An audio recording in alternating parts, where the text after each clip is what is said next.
So, your offer got accepted. Awesome. But now the real work begins to get those keys. Okay, you're under contract, but this is where deals fall apart. Let's make sure yours doesn't. Think of the next month or so as a sprint. Miss one deadline, and you could lose the house.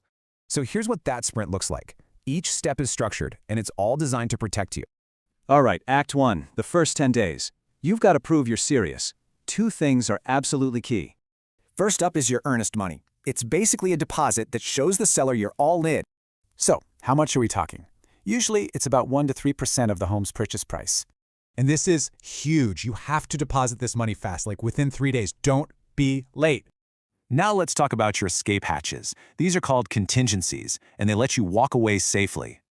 Your biggest safety net? The home inspection. Here are 4 steps to find any hidden problems. When you get that report, what should you focus on? The big, expensive stuff, not paint chips or scuffs. Okay, inspection's clear. Now we hit Act 2, the money part. This is about the loan and appraisal. Your lender is about to do a deep dive on your finances. Seriously, they check everything. Just be super responsive. And please, whatever you do not do any of these things. It's the fastest way to kill your loan. Next, the bank needs to protect its investment. They send an appraiser to make sure the house is worth the price. So what happens if the appraisal comes in low? Don't freak out. You've got options. It's often negotiable.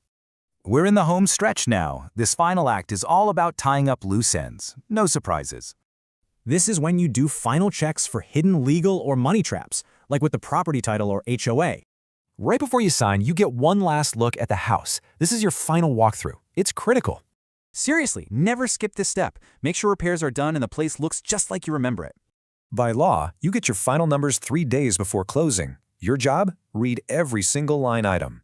And then, it's closing day. You're going to sign a mountain of paperwork, wire the money, and get your keys. So let's recap the big deal savers. Hitting these deadlines is how you protect yourself and close the deal. It seems like a lot, but just trust the process and lean on your agent. That's what they're there for. And just like that, you're a homeowner. Congratulations! It was a wild ride, but you made it.